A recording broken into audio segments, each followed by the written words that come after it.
All right, everyone. Well, welcome. Happy Immigrant Heritage Month and World Refugee Day.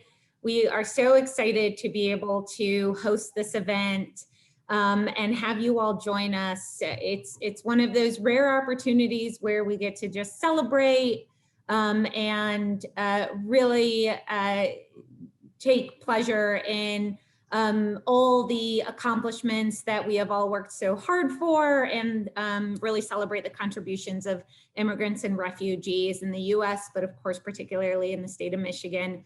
For those of you that don't know me, I'm Fayrouz Saad. I'm the Executive Director of the Office of Global Michigan, formerly known as the Michigan Office of New Americans, which many of you are probably very familiar with. Real quick reintroduction to our office. We have the Office of Refugee Services, Ben and his team, the Michigan International Talent Solutions, Annie and her team, and are led by Karen Philippi, of course, and then our state's 3 ethnic commissions, the Hispanic Latino Commission, the Michigan Asian Pacific American Affairs Commission, or MAPAC, and then the Commission on Middle Eastern American Affairs.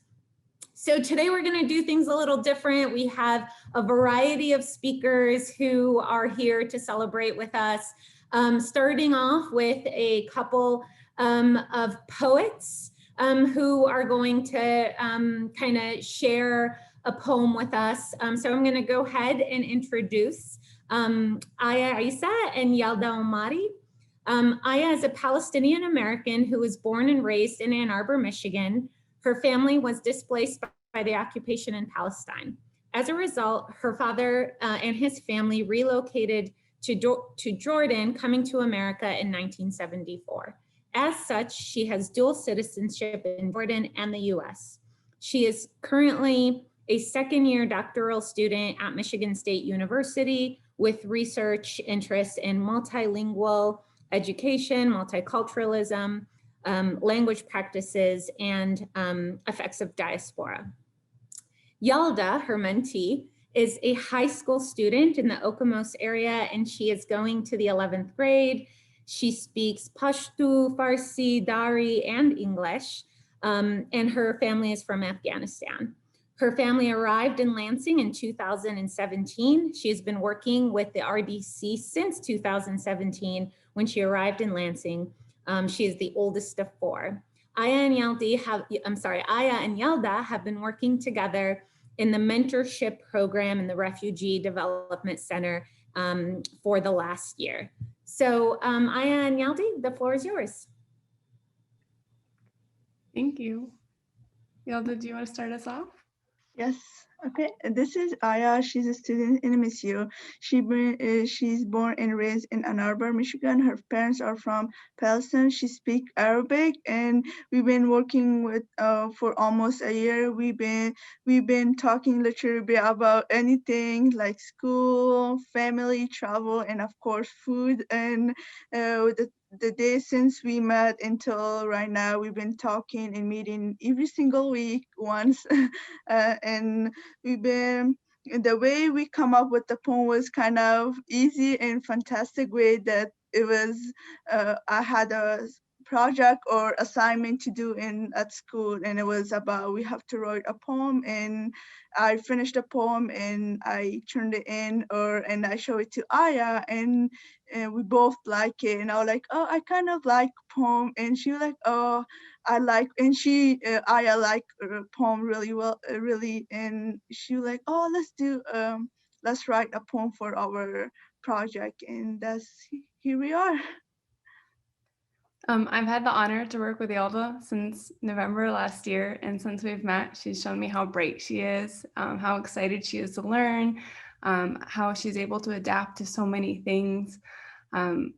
Since meeting her, I've learned that we both love food a lot, and using Google, we've been able to learn a little bit more about each other's cuisines and about our goals for the future. I know Yalda is hoping to possibly be an eye doctor when she gets older, but she is open to all different things, so that's exciting.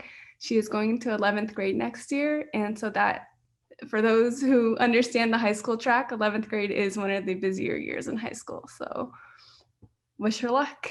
And Yelda, if you want to start us off on the first poem.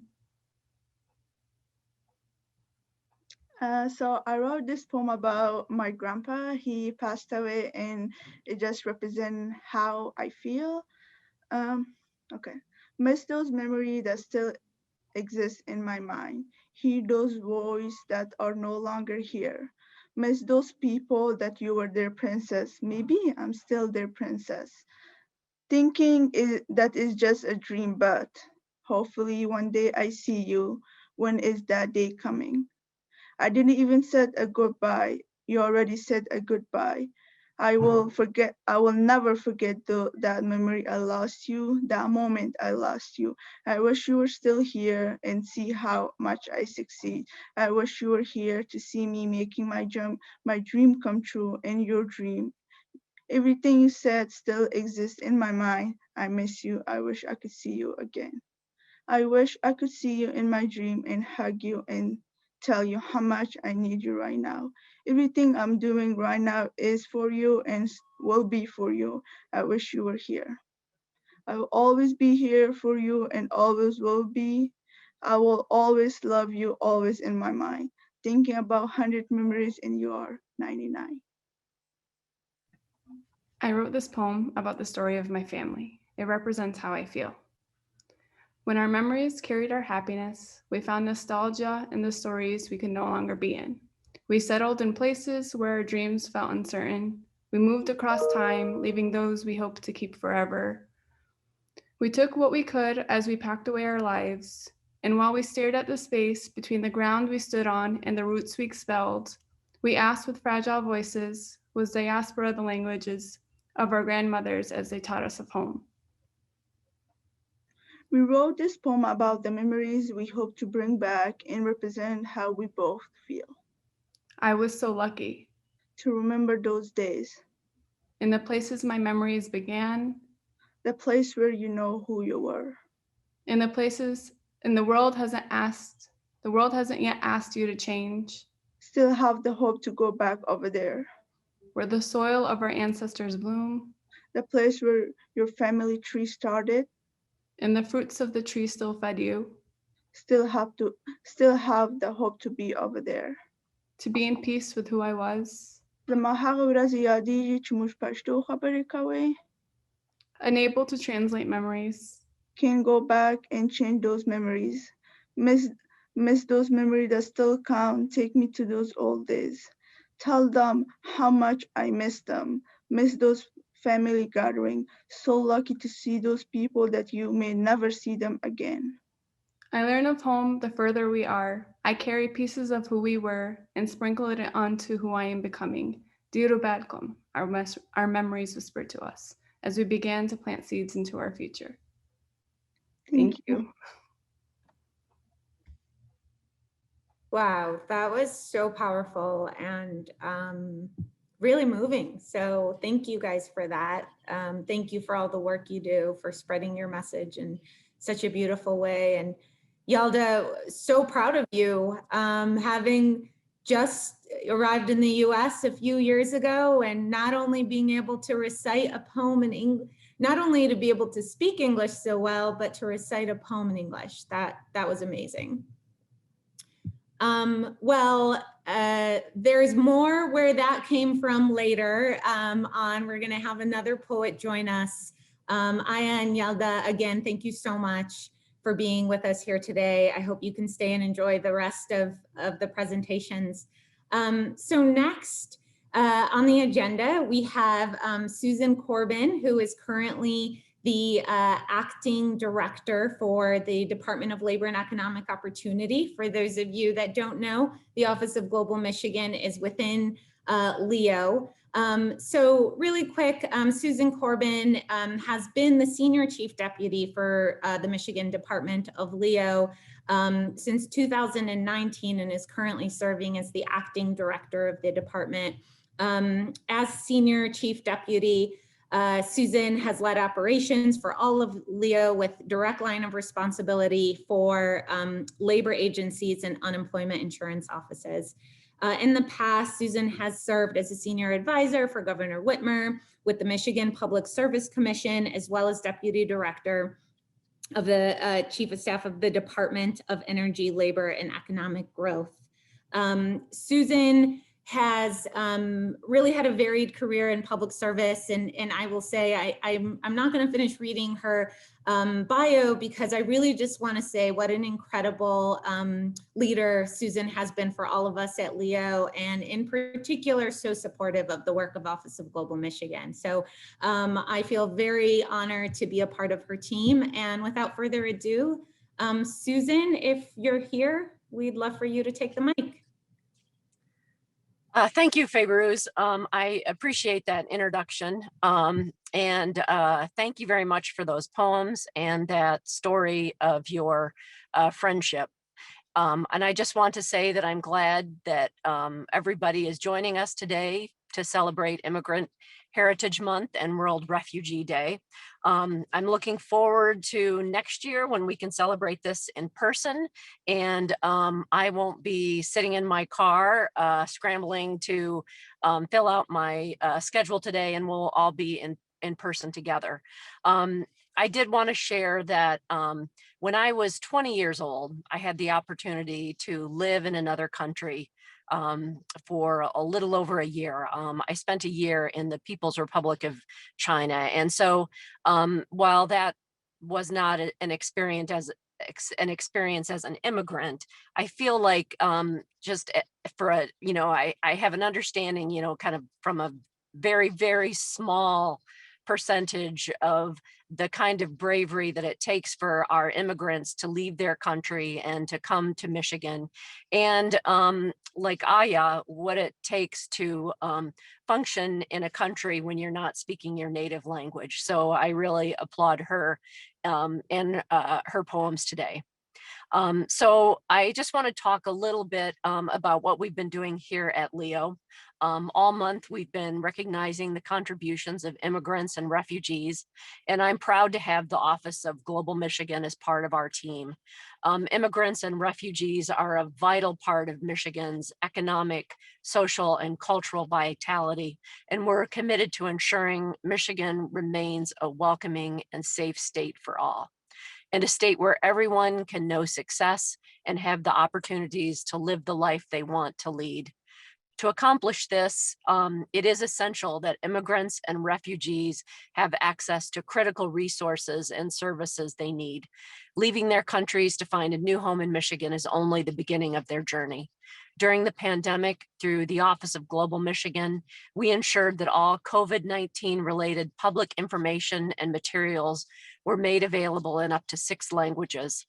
Additionally, other agencies within Leo, including the Unemployment Insurance Agency and the Michigan Occupational Safety and Health Administration, took steps to making their information and materials more accessible to English language learners.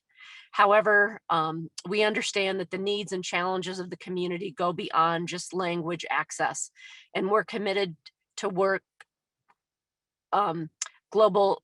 we're committed to the work that Global Michigan is doing to lower barriers for immigrants, refugees, and new American communities in every corner of the state. This includes investing in the Michigan International Talent Solutions Program, which is working directly with state service providers to create better policies and programs that meet the unique needs of this community.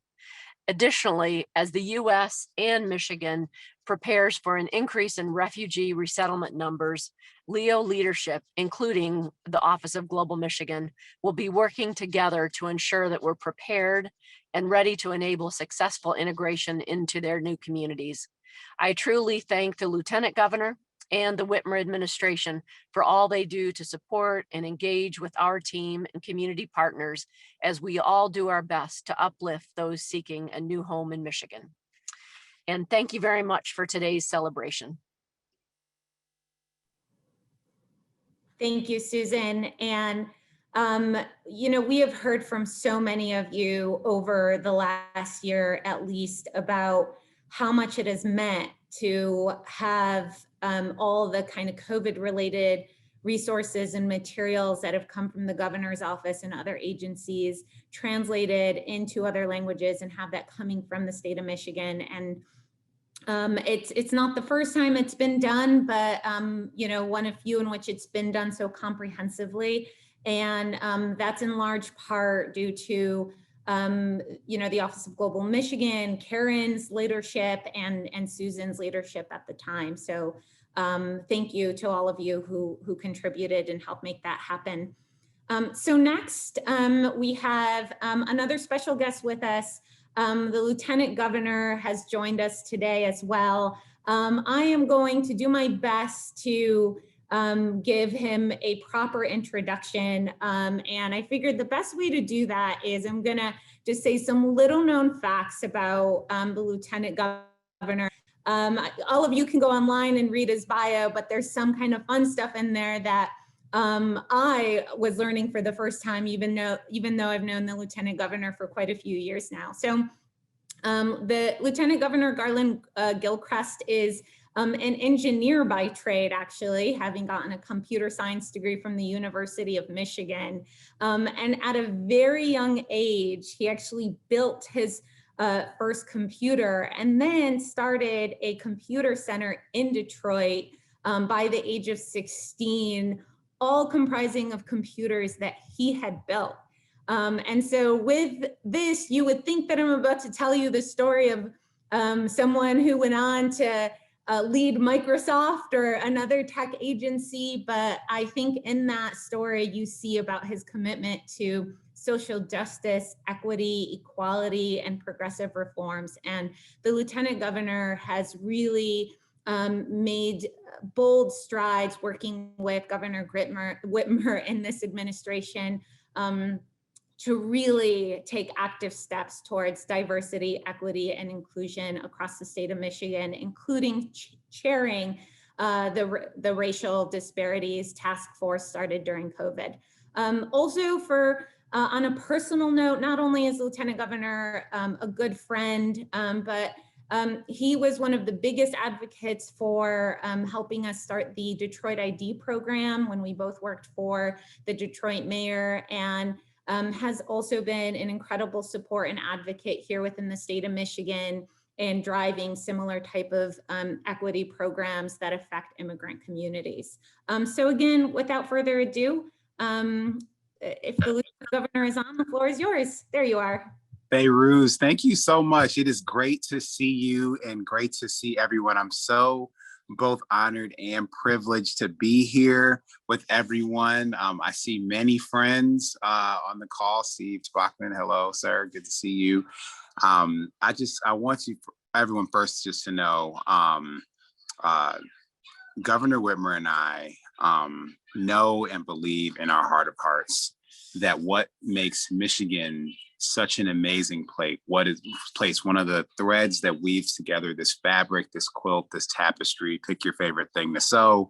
What weaves together is our people and the breadth and depth and diversity of experiences, of perspectives, of places of origin, of countries of origin, of everything is what makes Michigan such an amazing, vibrant place. And so we're proud to proclaim this month as Immigrant Heritage Month. We're proud to proclaim June 20th as World Refugee Day. We wanted to be clear to everyone in Michigan and outside of Michigan that Michigan is a welcoming place. That's like step zero, that our state is welcoming. And then going beyond that, that Michigan is a place where people can grow and build and be themselves, and that they should to be themselves, to grow their families, to make their dreams a reality, and that you'll be supported both in the public sector from the state and the private sector, that we will make sure that the resources are available to communities from all walks of life in every corner of the state to be able to live and grow and thrive. When we think about, when I think about what I've focused on as a public servant thus far, it's been about creating access to opportunity and to remove the barriers that have stood between, whether it's our immigrant communities and opportunities. Those barriers being the impacts of discrimination and prejudice, and racism and xenophobia, those barriers of disinvestment in communities just because of who may live there now or who may have lived there in the past, those issues that have led certain communities to have to fight persistent poverty on a daily basis when other communities have not. And sometimes that being based on structural issues, systemic issues, and we need to address those. And so I tried to focus on that as Lieutenant Governor, whether it was dealing with racial disparities during the global pandemic, to creating doorways for economic opportunity for people to grow their dreams and ideas here in Michigan. So I'm glad to be here, to be able to say hi, to be able to say a few words, and just to let you know from the top and bottom of my heart that our immigrant communities are what is really an engine for growth, opportunity, and broader perspective in Michigan. And that is something that we value. We are not afraid of new ideas. We are not afraid of welcoming new people. We are not afraid of new energies being introduced to the state of Michigan, because we think that's going to make everyone, it's going to put all of us in a better position to be our best selves and be most successful. So thank you so much for being you. Thank you so much for the advocacy that all of you do in your own unique ways and for the communities that you serve. And I want you to use myself, Governor Whitmer. I know you're connected with Fayrouz and the Office of Global Michigan, but use us all as partners and as resources so that we can all be positioned for success. So thank you, Fayrouz. Thank you, Lieutenant Governor. And one thing I didn't say is that on top of everything he's doing, the Lieutenant Governor is also managing 3 little ones, including Ruby, who was born, I think 2 years ago. Maybe she just celebrated her 2nd birthday. That's right. That's right. My baby girl's birthday is on our newest federal holiday, Juneteenth. So she just turned 2. So it's been a tremendous blessing, her alongside her 7-year-old twin brother and sister. Well, happy birthday to Ruby, Lieutenant Governor, and thank you so much for being here and everything you're doing to advance diversity and inclusion across the state. Thank you, Fayrouz. Take care, everybody. I'm going to go ahead and say a poem that I actually wrote that maybe some folks can relate to. So here we go. Where are you really from? Because you kind of look like Jasmine. Now, I've heard this once or twice before, as you might imagine. Your dark locks, your slightly bigger nose, slightly olive skin, just makes me feel like you're not American. Where are you really from? What country do you claim? You just look a little different, and don't get me started on your name. No, where are you from? Because I just cannot place you. It's not that I don't understand. It's that I've never come across you. Stop. Where is your question from? Because I understand the intention. And on good merits or not, it has another mention. So that's just a little poem. I'm not a poet, but one that I wrote at one point. Some of you may be able to identify. A lot of us get the where are you from or where are you really from type question. We'll kind of just take a minute here and talk a little bit about one of the changes that was mentioned recently to the Office of Global Michigan, specifically about a couple things actually. So for those of you that are familiar with our MITS program, the Michigan International Talent Solutions Program, some of you may remember it as a direct service program, but actually in October of 2020, Annie Fenton and her team pivoted to be a program that is now working directly with state agencies and partners to help lower barriers for immigrant and refugee communities. So Annie has been doing a tour, if you may, across our state agencies to really work with them directly and finding ways on how we can better serve immigrant and refugee communities, especially for those state agencies that are working directly with yourselves and your clients and the communities that you're trying to serve on a day-to-day basis. Another kind of slight change that we are preparing for, as I'm sure all of you are, is the announcement that was made by the Biden administration in terms of hiring the cap of refugees being admitted into the US. So we know this is on everyone's mind, and Ben Kavanaugh and his team continue to work around the clock really to kind of really think through what more we can be doing as a state to better prepare and specifically work and partner with you all to prepare for the influx of arrivals coming to the state of Michigan. And so if you haven't already, I'm sure you will be hearing more about this, what it means for you all and the work that you're doing at the local level. Ben and his team are doing an incredible job of not only kind of continuing the program going, but doing everything we can prepare for what will likely be an increase in refugees over the next few years. All right, so I believe the Attorney General has just joined us. So I am going to give a brief introduction again.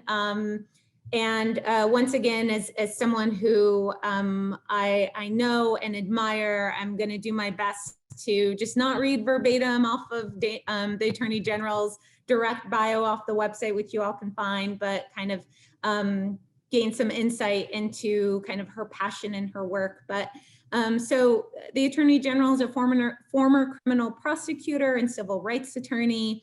She was sworn in as Michigan's 54th Attorney General on January 1st, 2019.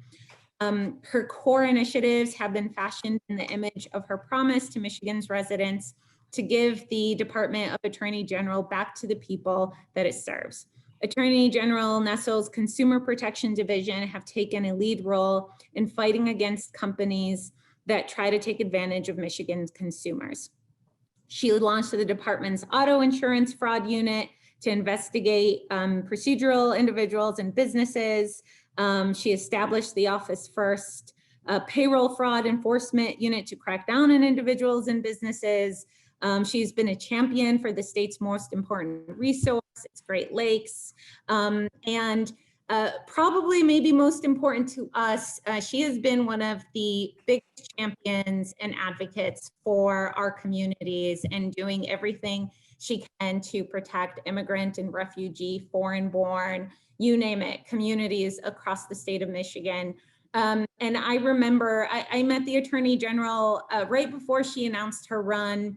And then I would see her at a number of events. And I remember one time her saying that when she's Attorney General, she's just going to keep suing the Trump administration for anything she thinks is right. And I think from our perspective, we saw her go through on that claim. And I know it felt really good to see those lawsuits go against the Trump administration every time they did something attacking our communities, and to see Michigan on those and to see how the Attorney General was fighting for us. So with that, the Attorney General, if you can, the floor is yours.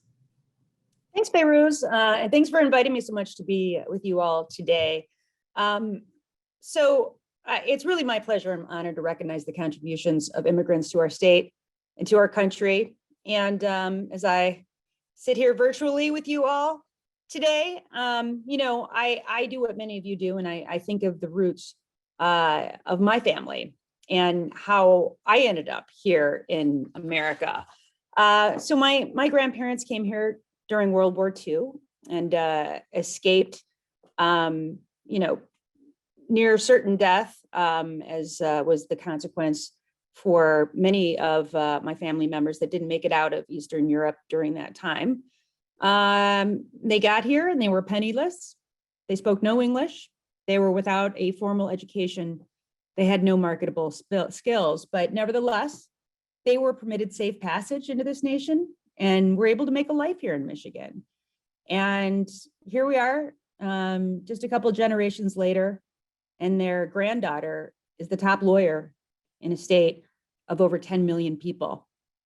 That's the story of immigration in America from my standpoint. And it really, it explains all that makes this, this nation great, and the reason why people want to come here to begin with, so that the lives of their children and their grandchildren can be better than the lives of wherever they came from. But unfortunately, as Fayrouz alluded to, a dark cloud has risen over our country in recent years, a cloud of bigotry, of hatred, of intolerance, a cloud of xenophobia, racism, homophobia. And that bigotry rose to the highest levels of government. And in doing so, it's emboldened many to revel in hatred and to act upon it. So as Attorney General, I have worked my hardest to push back against the changes implemented by the former presidential administration and to put arbitrary and discriminatory immigration policies that were in place. Policies furthered by the Trump administration waged a war on immigrant populations by incrementally and systematically undoing the policies that established America as a place welcoming of the people and cultures that contribute to the fabric of our nation. And so since taking office in January 2019, I've joined dozens of multi-state actions in opposing the policies and guidance that sought to discourage immigrants from coming to America and harmed those who sought refuge in our country. So just to go over some of the actions that we filed, in September of last year, I joined with 18 attorneys general in filing an amicus brief in support of a legal effort to immediately block the administration's new regulation to dramatically increase fees for immigration-related applications. And as part of the rule, the federal government, for the first time in United States history, imposed fees on asylum applications for those fleeing violence and persecution. And these fees increased and had the fee increases, pardon me, had chilling and potentially dangerous effects on immigration, on immigrant families, and on the states as well. I also joined a coalition of attorneys general urging the U.S. Department of Homeland Security and U.S. Citizenship and Immigration Services to withdraw the decision to terminate the Haitian Family Reunification Parole Program and the Filipino World War II Veteran Parole Program. These programs allowed eligible immigrants to reunite more quickly with their families, and that is what we should have been focused on. The HFRP was established in December 2014 to assist with reunification of families, and the program gave eligible Haitians the opportunity to safely and legally immigrate to the United States more quickly, while Haiti continued to face devastation and destruction following a catastrophic 2010 earthquake. And the goal of the program was to promote lawful, orderly migration and support Haiti's long-term reconstruction and continued development. 2 years following the successful implementation of the HFRP, the FWVP was created to assist the Filipino World War II veterans living in the United States by allowing their family members to join them in the United States in order to offer care and to support them. In July of 2019, I joined a coalition of 20 attorneys general taking action to force U.S. Customs and Border Protection to keep immigrant children in safe conditions. And we asked the court for the Central District of California to grant immediate relief to remedy the immediate threat to the health and welfare of immigrant children being detained in our country. We all heard the stories of immigrant children held in inhumane conditions without access to basic necessities like soap, clean water, toothbrushes, shower, or even a place to sleep. And I was ashamed and appalled at the unconscionable and callous treatment of innocent children. And I refused to stand down when we had the power of federal law on our side. For more than 2 decades, the federal government had been required to meet minimum standards for the facilities in which immigrant children may be held. My department also worked to combat the previous administration's attempt to disregard certain populations altogether. So a large coalition of states, cities, and counties argued before the United States Supreme Court last year against President Trump's continued attempts to illegally have millions of undocumented immigrants to leave them out of the apportionment base that established the number of members in the House of Representatives that each state is to receive. Now, the former president's motivation was clear. He wanted to ensure communities and states with diverse populations did not have adequate representation in Congress and were provided with less resources. And despite numerous losses in its effort to politicize the 2020 decennial census, the Trump administration sought to violate basic constitutional and statutory commands. And the federal law is very clear when it comes to the census and who must be counted, and the attempt by the former president violated a longstanding constitutional and statutory requirement. And I'm proud to say, out of the dozens of cases that we brought like these, we were successful in nearly all of them. In about 86% of those cases, we were actually successful. Not every case, but in most of them we were. And as I always say, you can't win a case that you don't file.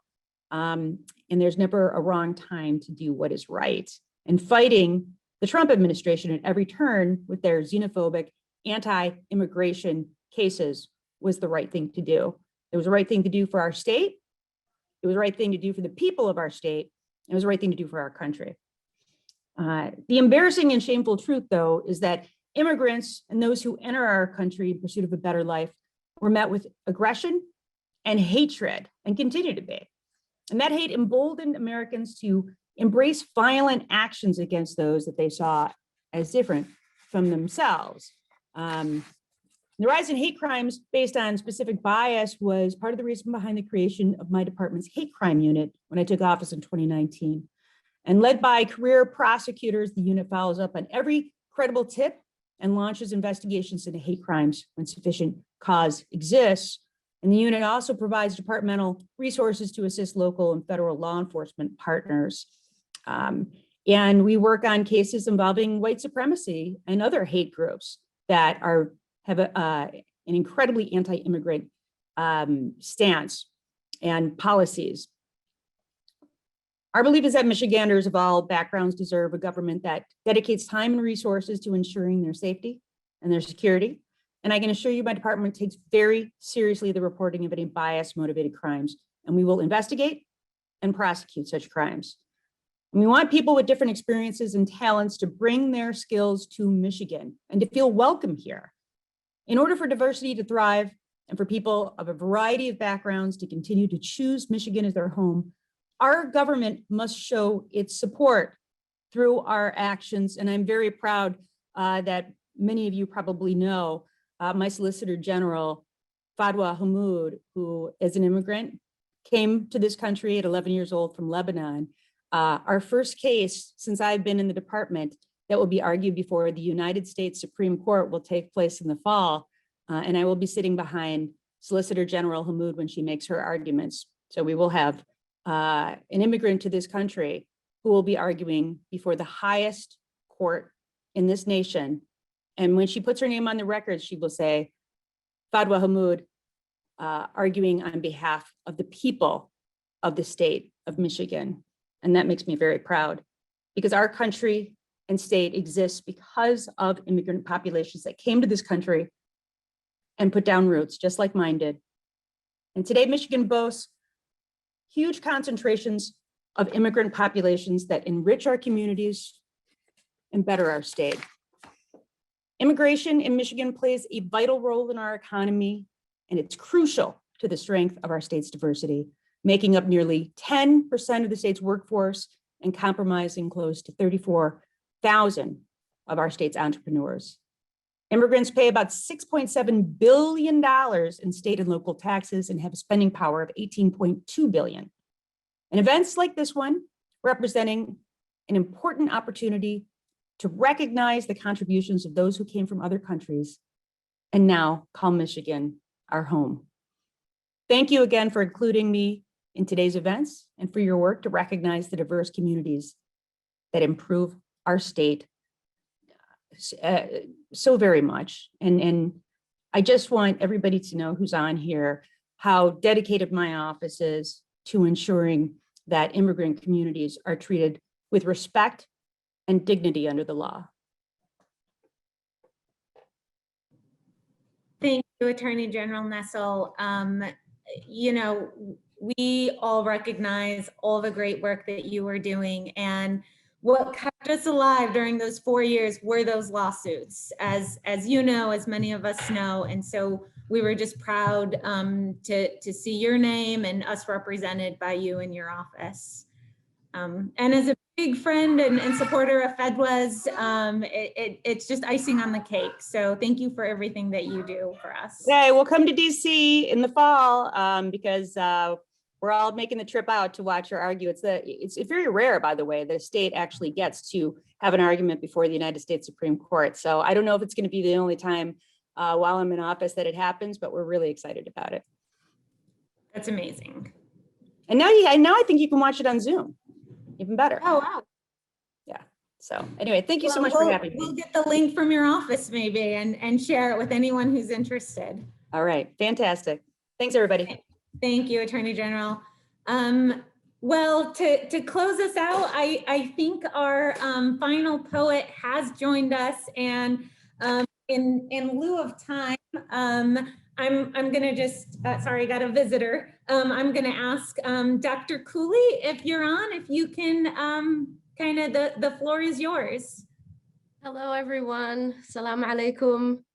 I'm just reading a quick poem called Language is a Place of Struggle.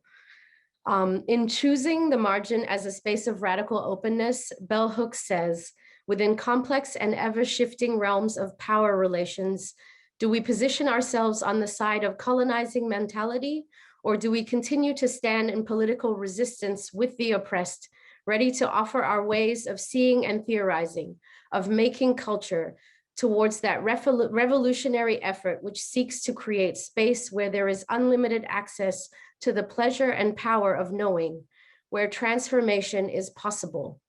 This choice is crucial. It shapes and determines our response to existing cultural practice and our capacity to envision new, alternative, oppositional aesthetic acts.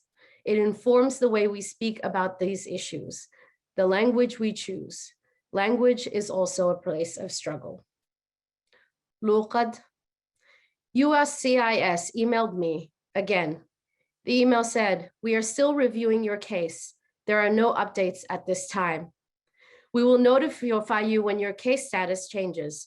We last took action on your case October 12, 2018. Language is a receptacle, a place and a way for us to carry and convey a sense of who we are to each other. If you cannot understand me, then my story is lost in the ether, picking up the wrong station in your cerebrum. Without the fertile soil in your ears to flourish the seeds of my telling, my story will remain stagnant. Language is a happening and a becoming, all at once. Adan kula hadluya, adan kula daqmuya. Flickered fusions of flawed expressions from mouths and made meanings. We all have an opportunity to make language more than a receptacle for our narratives. Luqadana can become a vehicle, a way to turn and flow through your thoughts, changing directions and changing minds. This is why translation in the right hands is art at work. Narratives formed and built from our own understanding of a story. If you do not speak my luqad, you cannot know me, my dul, my dunya, my deen, my home, my hoyo. If you translate it and work it to make it yours, even if you translate it and work to make it yours. Language is silencing my language with your language while you tell me what is more important. Language is courage. Language is a fight, taking swings at apathy and confusion until they falter and fade, even if these punches are aimed at the core of your own being. Language is life. Language is waking up to a hot pot of coffee in an empty house. Language is letting go of resolution when your heart still aches for closure. Language is kissing the fresh ache of a fall to stop from crying eyes. Language is saying and doing what you thought you could not. Language is embracing the silence when the gift is in the listening. It is asking for directions on the corner of Martin Luther King Jr. Boulevard and Mount Hope Avenue, or where the deer graze by the road across from the cemetery, the symbols that speak when no one is talking. Luqad, language is love. The Somali word for love is hard to pronounce, hard to translate, hard. Perhaps there is beauty in making love less effortless. Luqad, language is also hate, a searing pain through the memory of being, becoming, and begetting what language can make you. Other. Biya fadiya badad dilo. Water that sits still can kill. Bismillahir Rahmanir Rahim. Alhamdulillahi Rabbil Alameen. Malik Yawmiddin. Iyaka na'budu wa iyaka nasta'in. Ihdina as-sirata al-mustaqim. Sirata alladhina an'amta alayhim ghayra al-maghdubi alayhim wala ad-dallin. Ameen. Language, luqad, is praying in a language that you do not even know how to speak, and knowing the power and sorrow of letting it go. Thank you. Wow, Dr. Cooley, that was amazing. What a beautiful poem. I mean, and it's, I think, relatable to all of us who didn't grow up speaking English or who grew up speaking another language in addition to English. And even those of us who only speak English, as you said, language is at the core of everything. And I think brings this session to a full circle, well-rounded, because we started it talking a little bit about language access and the work the office has done to ensure that Michigan State services and resources are available to Michiganders in their language. And so we certainly recognize how important language is. Thank you so much for that. Thank you for being with us here today. And thank you for everything you're doing to help spread a love language in your own words. And so, and thank you to all of you for being here with us. This was meant to be a celebration, a recognition of the work that we're all doing, and a chance to kind of come together on a nice note and celebrate and remind us what we're all doing here and the work that we're trying to accomplish and the struggles that we faced along the way. And so with that, I'm just going to go ahead and close this out. Once again, our office is here to you all as a partner and as a resource. Please do not hesitate to reach out to us, and we look forward to continuing our work together. Thanks, everyone. Thank you to our speakers as well and our poets.